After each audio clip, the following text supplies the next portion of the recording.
Bien, chicos, creo que ya estamos un buen grupo ya, ¿no? Por lo menos conmigo ya somos 20. Así es que empezamos a a ver la lista, ¿ya? Buenas noches a todos. Arriola, Barrientos, Buenas noches, profesora, presente. está Barrientos, muy bien. Buenas noches. Cabral, Presente, profesora. Buenas noches. ¿qué tal? Buenas noches. Cayusani, Presente, profesora. Buenas noches. buenas noches. Daniel Carrasco, Presente, profesora. Buenas noches. buenas noches. Karina Dávila, Janet Durán. Janet, sí me Presente, saludó. profesora. Buenas noches.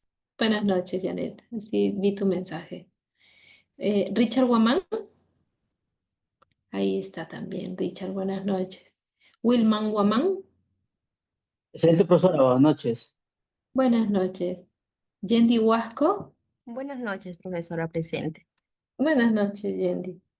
Marisol Malqui, Presente, profesora, buenas noches. buenas noches. Blanca Marín, Presente, profesora. Buenas noches. buenas noches. Silvia Mego, ¿no? Silvia Mego. Yadira Montenegro, Buenas noches, profesora presente. buenas noches. Joana Luna Yeye, Claudia Focori, Presente, profesora. Buenas noches. ¿cómo está? Buenas noches. Desiree Cifuentes, Buenas noches, profesora, presente. buenas noches. Gianmarco Simón, Buenas noches, profesora. Presente. buenas noches. Tatiana Turpo, Presente, profesora, buenas noches. buenas noches. Pedro Urbano, Presente, profesora. buenas noches, Pedro. Claudia Villarrubia, Presente, profesora. Buenas noches. buenas noches, Claudia. Edgar Villaseca, Buenas noches, profesora. Presente. buenas noches, Edgar. Ya, a ver, otra vez, Nunayaye, Mego, Dávila, Arriola.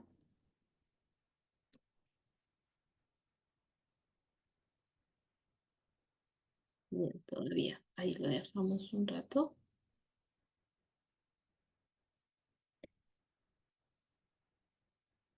A ver, a ver.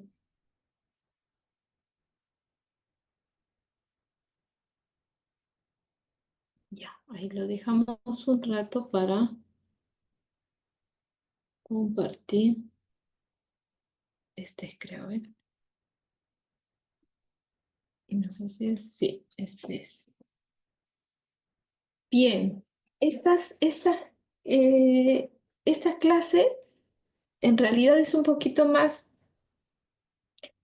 como que orientada a los proyectos, ¿no? Porque ya si vemos, si nos damos cuenta en el sílabo ya hemos casi terminado con todo lo que es los contenidos y nos quedaría un poco el tiempo para hacer el plan de gestión de riesgo, ¿no? De que ya solo tendríamos un par de semanas para evaluar. Así es que tenemos que ya empezar con eso y de hecho ya varios de ustedes ya han ido empezando. Ya la vez pasada, en el caso de Blanca, ya me enseñó más o menos el cómo ella ya va emblocando, ya va haciendo su plan. Pero de repente muchos no lo tienen todavía muy en claro.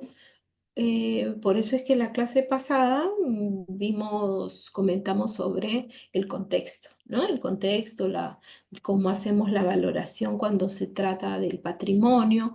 También los que han estado el día jueves en los jueves archivísticos, pues estuvieron y escucharon un poco sobre la patrimonialización también, ¿no? Sobre lo que era patrimonio, sobre qué es lo que se tenía en cuenta, que no es visto solo pues desde un individuo, sino desde un grupo de personas que realizan esta determinación final de cómo así van a pasar ciertos documentos a ser patrimonio. Y también decían lo mismo que hemos comentado, que eh, en realidad los documentos son, si es que ahorita no forman parte quizá del patrimonio, que en algún momento van a ser. Así es que todo lo tratamos con el mismo, bajo el mismo principio de que todo es patrimonio bibliográfico y documental, ¿no? Porque al final van a pasar a nuestros archivos, al Archivo General de la Nación, por ejemplo, a que ahí se realiza la evaluación. Profesora, Sí, por ahí. profesora, disculpe, no ¿Julián? está grabando. No está grabando, profesor. Ya, a ver. Mm,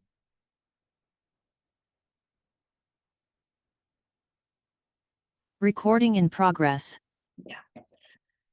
Bien, entonces, como habíamos visto la clase pasada, les decía que habíamos hablado sobre toda esta parte de explicar un poquito la patrimonialización y cómo interviene todo esto, esta trilogía, el objeto, el sujeto y el contexto, ¿no es cierto? Y que cada uno es importante, el objeto no está solo, está inmerso en un contexto y hay un sujeto individual y un sujeto colectivo que lo aprecian, que lo usan, que lo quieren, que significa algo para ellos y entonces hablábamos de que en el caso de todos estos documentos, bueno, van a pasar, digamos, por un proceso para definir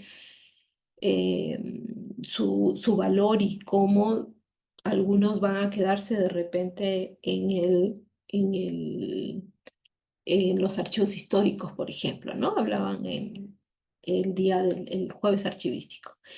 Y a raíz de eso, de entender el por qué tenemos que trabajar en el contexto, por qué tenemos que darle esa mirada diferente a nuestros archivos y a los trabajos que se desprendan del cuidado de nuestros archivos, ¿no? Justamente por todo este proceso de patrimonialización. Entonces tenemos que rescatar los valores de este bien que como decía la licenciada Evelyn, no es más que papel, ¿no? No es solo papel, ¿no? Sí, lo que siempre les digo también a ustedes, no solo es papel, sino es la muestra de cómo ha ido evolucionando la sociedad, de qué materiales se utilizaban, cuál era su cultura. Y todo esto está condicionado a un contexto diferente, ya sea geográficamente o políticamente, culturalmente. Entonces, este contexto puede ser tomado en cuenta como un territorio que se va transformando en el tiempo.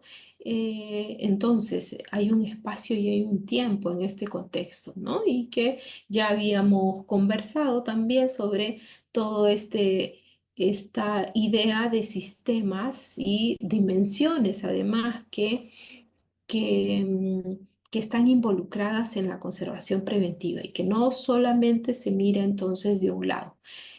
Todos los proyectos entonces que tengamos en conservación preventiva van a ser bajo esas miradas. La mirada que no solamente se dedica a ver el daño del papel, sino a un todo, a verlo como un todo. El objeto, el contexto y el sujeto, ya sea individuo o colectivo, ¿es cierto? Entonces, mirando todo eso, pues vamos a poder hacer proyectos bien adecuados, definidos. Ahora, cuando hablamos de la investigación, porque recuerdan que para hacer todo, si bien estamos usando un tipo de metodología, no es solamente utilizar la metodología porque sí, sino es que necesitamos ciertos datos que que nos respalden, que argumenten nuestra posición o el porqué de los valores que le estamos dando a la puntuación, por ejemplo.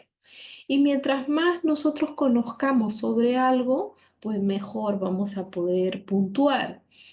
Y entonces las investigaciones no solamente parten o no solamente se quedan, mejor dicho, en la observación, sino la observación, la investigación es mucho más que la observación. La observación es un punto de partida, nada más. Y es el inicio incluso de la secuencia metodológica, de la investigación científica. Es el punto de partida la observación. Si nosotros no observáramos algo de que algo está sucediendo, no daríamos pie a analizarlo, a entenderlo, a evaluarlo y a modificar los resultados, las cosas, a modificar la sociedad, a modificar tantas cosas, ¿no? No podríamos si nos quedamos solo en la observación. Entonces, la observación es muy importante, es el punto de partida. Pero necesitamos mucho más. Necesitamos, por ejemplo, de el documentarnos, el tener también una base científica, ¿no? Entonces, por ahí la investigación no solamente es aplicar el método, sino también documentarlo, también buscar información desde diferentes ángulos y todo, ¿no? Es todo algo muy completo que usamos pues siempre nosotros dentro del ámbito académico. Incluso dentro de nuestra vida usamos el método científico y seguramente que ni nos damos cuenta, ¿no? Pero el hombre es curioso por naturaleza. Entonces, ¿por qué hemos llegado hasta el momento teniendo tantas cosas? Porque el hombre ha ido modificando la naturaleza a través del tiempo. Esta, la celulosa, por ejemplo, que se usa para hacer papel, pero se modifica para hacer plástico, la celulosa también, y se modifica para hacer geles también, y se modifica porque el hombre se dio cuenta que era un polímero bastante resistente, ¿no? Y fue utilizándolo para diferentes fines a través de la observación. Cuando, no sé, el hombre estaba solo con la naturaleza, se dio cuenta de repente que al raspar un árbol salía una sustancia y esa sustancia tenía características diferentes que el agua. También era una sustancia líquida, quizá como el agua, pero el agua no era pegajosa. En cambio, el árbol sí empezó a sacar, pues, pegado ese líquido, ¿no es cierto? Una sustancia pegajosa. Y no en todos los árboles era igual. Algunos eran más densos, algunos un poco más líquidos, algunos pegaban más que otros de repente, algunos tenían esa sustancia color leche, lechosa, pero otros no, otros más cristalina, más bien. Entonces, el hombre empezó a mirar esas cosas y a preguntarse, bueno, ¿esto de qué es, no? ¿De qué es? ¿Para qué me sirve? ¿Para qué lo uso? Entonces empezó a utilizarlo eh, hasta que ha llegado hasta nosotros los almidones, las gomas, las colas, las resinas, los barnices, las resinas para hacer los barnices, ¿no? Entonces ay, cómo ha llegado a nosotros ahora todos esos productos, por ejemplo, solamente por la observación del hombre de que habían materiales diferentes en la naturaleza que podían servir para diferentes cosas, ¿no? Y se iban modificando cada vez a través del tiempo. El hombre, con su curiosidad, simplemente ha ido transformando y tenemos tantas cosas a nuestro alrededor que no han salido así de la nada, ¿no? Sino es que ha sido por un proceso de observar, de buscar información sobre eso, de formular luego una hipótesis. Uy, y si es que Bueno, yo veo de que sale una sustancia aquí y empiezo a ver, a buscar qué otras sustancias se parecen a esta de repente, ¿no? Y después digo, formulo una hipótesis, a ver, de este árbol sale esta sustancia, de este árbol sale otra. Entonces, veo de cuál más voy divisando todo lo que tengo a mi alrededor y luego digo, y voy además, de repente haciendo algunas, viendo, comparando, como les decía, con el agua, comparando con otros árboles, no es igual. Entonces puedo formular una hipótesis, de decir, el árbol o las plantas me dan una sustancia diferente a lo que me da el agua, que me da los ríos, que me da. Entonces, por aquí están las plantas, por aquí está el agua, entonces no son iguales los líquidos, ¿no? Algunos tienen más densidad que otros, quizás, o sea, es un ejemplo, ¿no? De cómo podría podríamos verlo, cómo pensó el hombre, ¿no? Y luego no se quedó solamente así, sino empezó a experimentar. A ver, esta sustancia es más pegajosa, el agua no, en cambio no tiene pegajosidad a mi mano, pero de repente si la pongo en un soporte, pega. Bueno, como son líquidos, ¿no? Pues pensaría. Entonces, pegó una hoja con la otra de repente, las exudaciones de los árboles, algunas pegaban de repente más fuerte que otras, algunas gomas, algunas resinas eran diferentes, ¿no? Entonces, y el agua en cambio no tenía ninguna forma de pegar o se secaba y bueno, de repente el momento de estar mojado sí, pero luego se secaban y se separaban, ¿no? Entonces, a través de la experiencia se fue dando cuenta que incluso podría mezclar el agua de repente con esta goma y hacer que esta goma sea menos densa, pero quizá no pasaba lo mismo con la resina.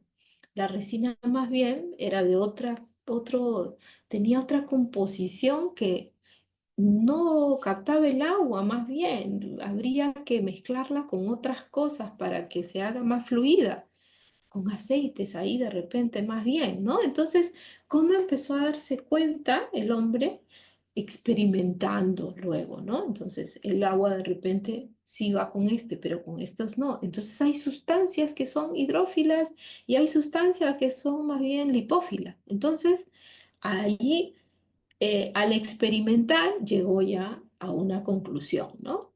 Así, entonces eh, el, el hombre a través del tiempo ha sido un curioso y gracias a esa curiosidad es que hay un avance del conocimiento, hay un avance científico, ¿no es cierto? Y finalmente soluciones para la vida diaria, porque si no, como ahora tenemos pues muchísimas cosas solucionadas, cómo ha avanzado la medicina, cómo ha avanzado, no sé, las vacunas, cómo ha avanzado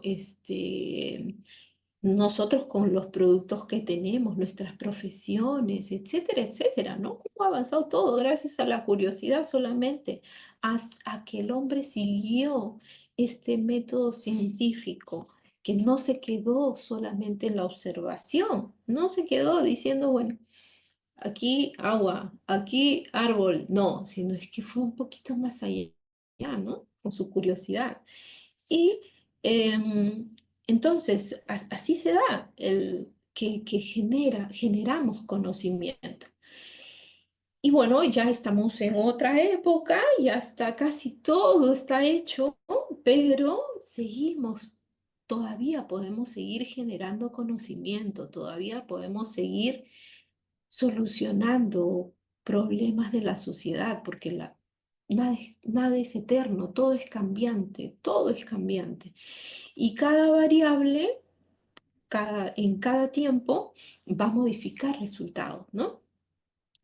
Y podemos entonces en nuestro trabajo tener ese pensamiento siempre, ¿no? De buscar entonces fuentes documentales que me ayuden en mi investigación, porque como mientras yo más sepa de un tema, más voy a poder dar más alternativas, dar más hipótesis o generar más ideas sobre lo que va a pasar, etcétera, etcétera, ¿no? Y bueno, podemos utilizar fuentes primarias, secundarias, terciarias, porque como les digo, ya casi todo está hecho, solamente para que nosotros ya ahora investiguemos mucho más fácil, ya no como antes, sino mucho más fácil. Y estas fuentes pueden estar en diferentes soportes, además también, no nos quedemos solamente en la investigación que ahora tenemos más a la mano, que es la Internet. Con la Internet de verdad ha solucionado un montón de cosas, ¿no? Hasta la IA ahora y que se quedan solamente haciendo lo de la IA.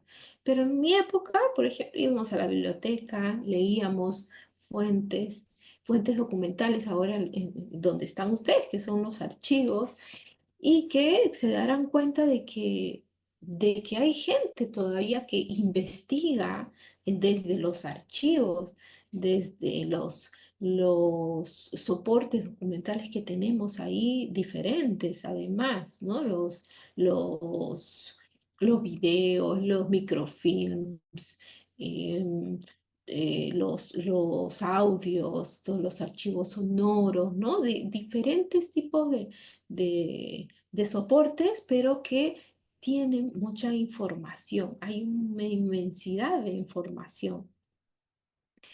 Y que es necesario que ustedes en realidad lo, lo entiendan así, de que no solamente investigar viene de una sola fuente, sino de muchas fuentes puede venir la investigación.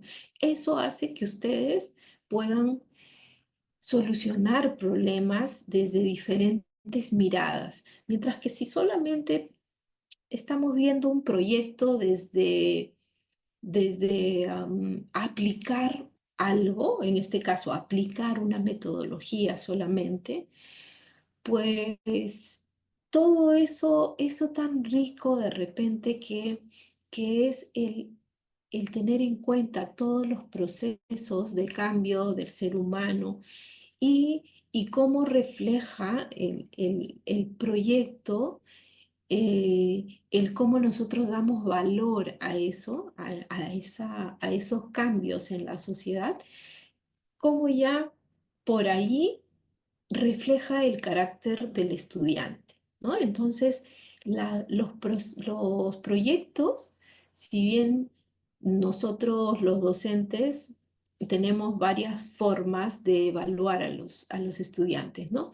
Y una de ellas es eso, la evaluación por proyectos. Y hay muchas otras formas, ¿no? Pero la evaluación por proyectos nos permite ver al alumno, ver las capacidades del alumno, ver el carácter investigativo que tiene, ver la disciplina que tiene. ¿Por qué? Porque en la forma de escribir, por ejemplo, vemos si es que es muy exigente o no. Si es que alguien pues escribe con faltas ortográficas todo el tiempo, si no utiliza ciertos códigos, digamos, en cuanto a usar un formato, una estructura, qué sé yo, nos damos cuenta de que quizá es una persona que no maneja el orden, quizá, o sea, en los proyectos nos dice tanto del alumno que muchas personas evaluamos justamente a través de proyectos. ¿Qué no nos va a decir, por ejemplo, eso un examen virtual para marcar, por ejemplo, ¿no? Solamente nos hablará de un lado. Normalmente en las personas que trabajamos en la conservación y restauración, nos importa mucho la ética, la disciplina, el orden, la investigación, la autoformación, o sea, todos esos valores son muy necesarios para nuestra profesión, ¿no? Entonces, solemos evaluar en este sentido, como les digo, para sacar la mayor información que podamos del alumno, que no nos la da un examen simple. Un examen simple solamente nos da de un lado. ¿Cuánto ha estudiado el alumno? Nada más eso nos dice. ¿Cuánto ha estudiado? ¿Cuánto sabe de lo que yo le he dado? ¿No? Del conocimiento, nada más. No nos habla de su orden, no nos habla de su ética, no nos habla de su, de su compromiso con su crecimiento personal, o sea, tantas cosas que sí lo evaluamos en un proyecto, ¿no? Y bueno, entonces, cuando ustedes escriben proyectos, hacen proyectos, es una carta de presentación prácticamente para ustedes. Porque, como les digo, todo eso que les acabo de mencionar lo sacamos de cómo escriben, cómo formulan, cómo redactan un proyecto, ¿no? Entonces, cuando el estudiante hace proyectos, tiene muchas ventajas cuando sale, cuando egresa, ¿no? Porque todo eso que les he dicho que leemos, que lee el otro de los proyectos, es como una carta de presentación de ustedes. Que le va a hablar al otro entonces de si me conviene esta persona para lo que yo quiero, o sea, me conviene, digo, si fuera una empresa, por ejemplo, ¿no? Si fuera una empresa, ¿me conviene tener esta persona o no? ¿No? Porque, y bueno, y si yo leo el proyecto y sé leerlo, sí, me conviene, porque está solucionando problemas, está investigando, tiene una buena redacción, hay una estructura que ha hecho, o sea, leemos tantas cosas ahí que decimos, sí, sí puede ser esta persona, ¿no? Su carácter muestra por acá. En cambio, hay otros proyectos que de repente no consideran ciertas cosas y bueno, y diremos, bueno, ya, la próxima, ¿no? Entonces, sigue intentando, ¿no? Como suelen decir, ¿no? Te llamaremos, no nos llames, nosotros te llamaremos, ¿no? Entonces, hay, hay mucho en juego cuando uno presenta un proyecto. Em, ver eso, que cuando más investigación se genere, más progreso existe. Y por eso es que mientras sus proyectos se inclinen más hacia la investigación, el que recibe el proyecto va va a tener más en cuenta a esas personas. ¿Por qué? Porque está generando algo, está generando conocimientos o quiere el conocimiento. Entonces, cuando alguien quiere el conocimiento, para una empresa, para una comunidad o para quien sea, va a ser provechoso tener esa persona porque puede solucionar cosas con el conocimiento, ¿no es cierto? Mientras alguien que solo aplica algo, pues con el tiempo no va a poder generar ni conocimiento ni va a poder solucionar cosas porque no tiene esa ímpetu de la investigación y no puedes obligar a una persona a investigar, ¿no? No puedes porque ya ese es su carácter investigador. Entonces, es así que en la educación superior solemos evaluar mucho con proyectos para que ustedes mismos saquen, no solamente tengan conocimiento, sino también sepan que esto es algo que les va a, ese carácter investigador que les va a servir para toda la vida, ¿no? Y bueno, en otros lugares, más que en el Perú, es que se investiga, ¿no? Ustedes han visto que bajo nosotros estamos dentro si nos comparamos con otros países, qué bajo está nuestro nivel de producción de conocimiento, ¿no? No hacemos casi tesis, no hacemos casi, preferimos a veces hacer un curso que hacer una tesis, porque no nos gusta quizás investigar, presentamos proyectos de repente muy básicos que van solamente a algo muy puntual y muy técnico de repente, en lugar de abrir un poquito más esos campos quizás, ¿no? Y a veces cuando se van al extranjero se dan cuenta de que en el extranjero la visión es así, de hacer proyectos y que si no sirven para la sociedad, no sirven, ¿no? Y que entonces estamos en desventaja en eso cuando nos vamos al extranjero. Y bueno, ahora que todos estos tiempos globalizados, pues ustedes tienen que ir con los tiempos, necesitamos de la investigación. Em, y bueno, en la parte técnica ya hemos hablado ahí del conocimiento, un poco la investigación, y ahora en la parte técnica, no, formal, mejor dicho, formal de la estructura, los proyectos tienen una estructura, tienen son ordenados, son planificados. No es que nosotros podamos decir, bueno, voy a empezar por abajo y luego ya veo los objetivos, ¿no? Porque según cómo vaya armando, ¿no? Cómo va viniendo. Entonces, no, si nosotros no tenemos un objetivo claro, no vamos a saber por dónde empezar, ¿no? Entonces, todo en un proyecto tiene su secuencia, tiene un porqué.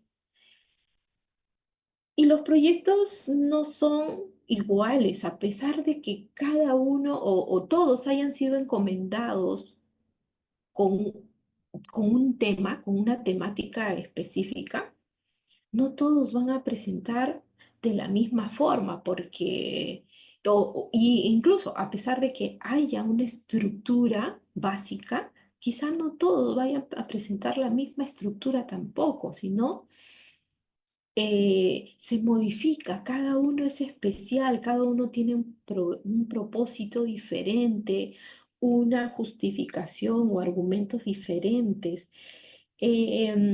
Algunos estarán pensados para un tiempo corto, determinado, algunos para un tiempo medio, algunos para un tiempo largo, algunos estarán pensados para abarcar un entorno pequeño, algunos no, estarán pensados para abarcar muchos lugares, más bien. Algunos de repente em, este, están pensando en un proyecto que involucre diferentes áreas, quizá. Em, por lo tanto, van a necesitar, cada uno de ellos va a necesitar diferentes recursos. Quizá algunos de los proyectos necesiten un grupo humano reducido, pero otros de repente no, por la forma en que están diseñados, necesitan más recursos humanos o más materiales o más económicos, cualquiera de esos recursos, ¿no? Eh, y son susceptibles además de ser monitorizados, evaluados y que en el futuro se pueda ir cambiando las variables, ¿sí? Y que pueda ser susceptible a cambios y a modificaciones en el tiempo, ¿no? Que ayuden otra vez a reevaluarlo. Entonces son diferentes los proyectos, a pesar de que pueda haber un esquema. Acá les presento, por ejemplo, un esquema de proyecto. Em, Puede, dependiendo del carácter del investigador, o sea, el que realiza el proyecto, o de, o de las necesidades del mismo proyecto, este esquema puede cambiar, hacerse un poco más pequeño, o sea, más básico, o puede hacerse más complejo, o sea, puede implementarse más, ¿no? Porque depende de muchos factores. Aquí hay un esquema, como les digo, empieza con este es el índice de los contenidos, en el que acá es, bueno, una obra de conservación, de un proyecto de conservación, pero ya en cuanto a conservación de bienes culturales muebles que no necesariamente papel para cualquier otro, ¿ya? Es bien, es solamente un esquema para bienes culturales muebles, pero puede ser,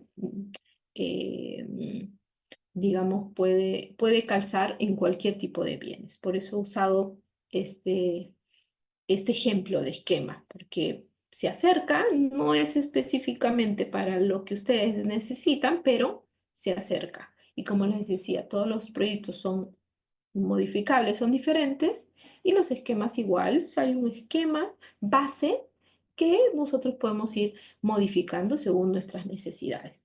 Este esquema es sacado no recuerdo si es la UNAM, que es la Universidad Autónoma de México, o es el INA, el INA creo que es, del Instituto Nacional de Arqueología, Antropología e Historia de México también, ¿no? Pero es mexicano esto.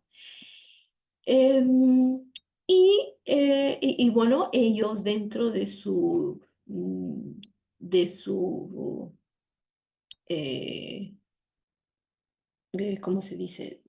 De lo que el INA está encargado de los proyectos de conservación, restauración, ¿no? Entonces, cuando ellos piden proyectos o piden em, a, a diferentes conservadores y restauradores que quizá hay un grupo de bienes que se tiene que restaurar, piden proyectos y los piden bajo este esquema.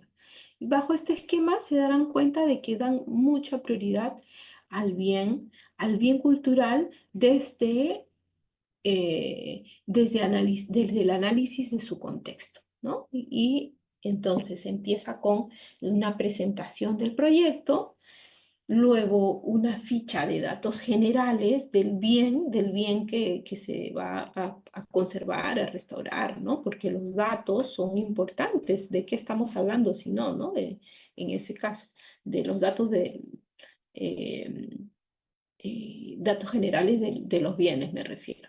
Luego, un diagnóstico integral del bien, dice, con una aproximación al bien cultural y a su contexto, ¿no? Ahí vemos entonces la valoración que uno hace eh, o darse cuenta de que con lo que tratamos es con patrimonio, ya sea patrimonio de diferentes formas, ¿no?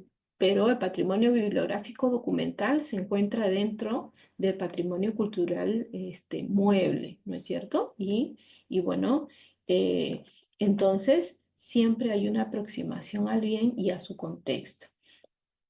Una descripción del bien, vemos, con una identificación de materiales constitutivos y técnicas de su factura, identificación de intervenciones anteriores, del entorno físico. Luego eso es descripción, en descripción solamente. Luego de la descripción hay una contextualización del bien, es decir, su contexto histórico y sociocultural es importante, ¿no? Luego hay un reporte de condición del bien, o sea, en qué estado está. Levantamiento gráfico y fotográfico completo del estado físico del bien cultural. Además, no cualquier levantamiento fotográfico, sino uno que esté en buen tamaño y que tenga una buena resolución. Levantamiento también de los deterioros y descripción de cada uno de ellos, que sea además legible y comprensible. No cualquiera, no cualquier descripción, sino legible y comprensible. Dinámicas de deterioro, además, de deterioro, describiendo las causas, los mecanismos, los efectos observables o reconocibles, evaluando su impacto en la integridad del bien, todo eso. Y la relevancia cultural, además, que tiene ese bien. Miren todo eso en la primera parte y de ahí recién ya lanzas tu proyecto. Ahí recién lanzas tu proyecto y dices el objetivo del proyecto, los alcances, la justificación, los lineamientos, etcétera, etcétera. Todo eso después de que ha seguido una investigación, un análisis, todo de el bien y su contexto. Ahí recién. Y como vemos en la metodología ABC, empieza así, con el contexto, ¿no? Empieza así con el contexto y mientras más sepamos de, de los bienes que estamos viendo, de la materialidad del bien y de cómo responde a su entorno, los factores de deterioro, como hemos visto, y nos dan 10 10 deterioros, digamos, observables, y nosotros tenemos que analizar cómo esos deterioros están, o esos factores, mejor dicho, perdón, esos factores, cómo están deteriorando nuestros bienes, cómo le están causando daño o un daño potencial o ya se está desde hace tiempo ocurriendo algún proceso, etcétera, etcétera, ¿no? Como lo vamos analizando. Entonces, ahí ya notamos la importancia, nos damos cuenta que en la conservación, cómo es importante el ver todo esto, ¿no? No es simplemente la conservación, no es aplicar simplemente algo que nos dice una guía, ¿no? Sino que es muchísimo más. Y bueno, ¿y por qué planificar? O sea, ¿por qué hacer un plan de conservación? ¿Por qué? Si sería de repente, bueno, más fácil solamente hacer un protocolo para cada cosa, ¿no? Bueno, solamente vamos a hacer protocolos para, de repente yo he visto que el problema aquí es la manipulación. Hago un protocolo para manipulación, lo escribo y listo. Ahí creo ya, eso es conservación preventiva, ¿no? Pero, pero de repente eso es solo una pequeña acción, más bien, que podría estar involucrada dentro de una serie de acciones que yo pueda hacer para mejorar algo. Porque sí, no vamos a decir de que ese protocolo no va a ayudar en nada, ¿no? Sí, sí va a ayudar, pero si es que la articulamos con otras acciones que podamos realizar, pues va a ser muchísimo mejor, ¿no? Y bueno, a través de la planificación, nosotros vamos a poder lograr quizá acabar, evitar o tener respuestas diferentes de varios factores que hayamos visto, y no solamente uno, como les digo, ¿no? En los trabajos también hay a veces a través del tiempo veo que quieren hacer una presentación o una introducción, porque siempre es necesario en los trabajos empezar con una presentación o una introducción, ¿no? Que eso es lo que nos va a llamar del tema de repente, nos va a introducir. Y que de repente no logramos hacer una buena introducción. Creemos de repente que 2 líneas es una introducción, o creemos de repente que en 2 páginas podemos hacer una introducción. Es decir, si lo hacemos en 2 páginas, estamos pensando que es un resumen de todo lo que va a venir, ¿no? Y estamos resumiendo ahí todo eso. O si lo hacemos en 2 líneas, más bien estamos pensando que, bueno, es una presentación de 2 líneas que estamos haciendo. Entonces, como que no entendemos mucho a veces como qué es una introducción, ¿no? Y sí es una breve reseña, no es un resumen de todo, pero sí es una breve reseña del tema que se está dando, se está desarrollando. Debe contener lo que está investigando eh, sobre el tema y lo que está ausente también, es decir, lo que será estudiado y que resulta necesario conocer, por lo tanto. Una buena introducción define la ruta de desarrollo del trabajo académico. ¿no? Entonces eso es una buena introducción, va a ser tan clara que nos va a decir ya más o menos qué es lo que te estoy mostrando aquí, ¿no? O sea, esa ruta del desarrollo del trabajo. Y debe además tener ciertas características, debe captar al lector, por ejemplo, debe llamar la atención del lector, porque si es una introducción, a ver, alguien está. Sara, buenas noches, disculpe, mi audio está fallando. Ya, ya, bien, Mego, sí. Em, el lenguaje también es importante. El lenguaje, a veces encuentro redacciones en las que no utilizan los términos adecuados. A veces nos vamos a los términos más coloquiales y, y de repente, en algunos casos, debemos ser rigurosos con los términos que utilizamos.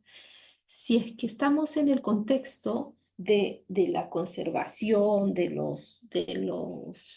patrimonio bibliográfico, documental, entonces debemos ceñirnos un poco a esos términos propios de ese contexto, ¿no?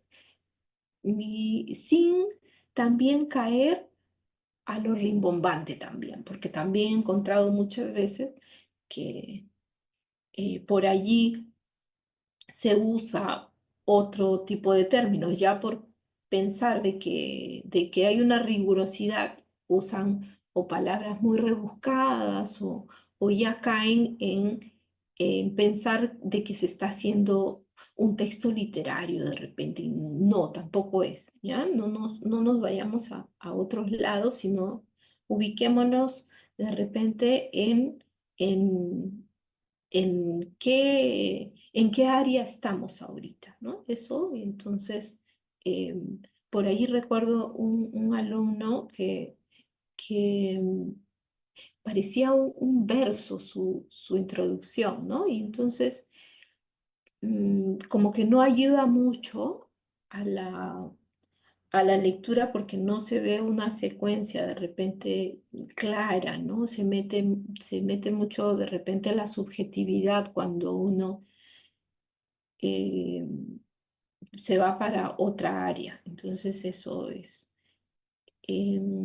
habría que tenerlo en cuenta, ¿ya? Luego, la narrativa fluida entre los elementos generales para llegar a los elementos específicos también. Recuerden que es importante eso y que hemos hablado bastante sobre que las cosas hay generalidades, pero también hay particularidades, ¿no? Entonces, ver eso.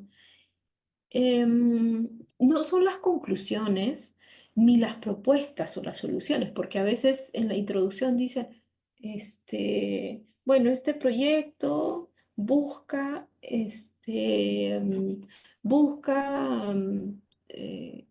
identificar el deterioro de tal, este, y aquí abordamos las soluciones o las conclusiones del tal, tal. O sea, ya prácticamente en la introducción ya nos están diciendo cuál es la conclusión a la que han llegado con esto. Pero no son las conclusiones, tampoco son las propuestas ni las soluciones, ¿no? Lo que puede sí es contener una visión concreta de los objetivos, de la importancia, del alcance y de la estructura del proyecto. Eso sí, ¿no? Puede contener, pero una visión concreta de todo eso. No es que vamos a desarrollar todo eso, no, sino es que vamos a tener una visión general del objetivo, de la importancia, del alcance, de la estructura sin caer en detalles, ¿no? Por eso es que antes dice que es una narrativa fluida entre los elementos generales, pero para luego llegar ya a la especificidad, ¿no? Cuando también Profesora, hay un problema, dice, profesora, la clase terminaba a las 22:40. ay, ay, ay. Ya. Siempre nos Ay, pasamos. discúlpeme, sí, discúlpeme, no estoy atenta a veces a la hora. Gracias por avisarme. Disculpen, chicos. No, Bien, no se preocupe, profesora, suele pasar. gracias. Bien, nos seguimos viendo entonces, ¿ya? Y chicos, en todo caso, les voy a colgar más bien esto para que, bueno, los tengan de referencia y les ayude de repente a redactar un poquito más enfocado en cada cosa, lo que puedan necesitar. Porque ya recordemos de que tenemos mañana también nosotros clases con ustedes, ¿no? Mañana lo podemos Sí, revisar. mañana y el miércoles también. Ya. Mejor lo revisamos en todo caso mañana, ¿ya? Terminamos mañana.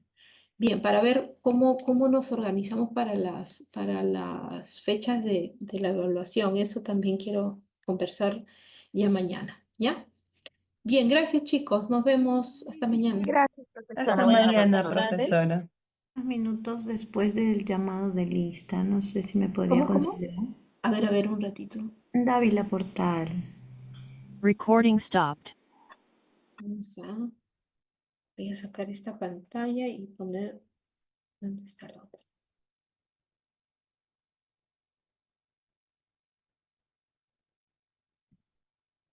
A ver. ¿Arriola llegó? No. Dávila ya. Acá está, listo. Gracias, Más. profesora. Mego también, ¿no? Ahí me dijo Y Mego. mensajito mandó. Nundayaye, ¿no? ¿Llegó? Ya. Entonces faltarían Nunayaye y Arriola. ¿Arriola? ¿No? No. Ya. Listo. Ya, chicos, nos vemos. Ya los apunté. Hasta luego, Hasta profesora. mañana. Hasta luego. Buenas noches. Hasta mañana.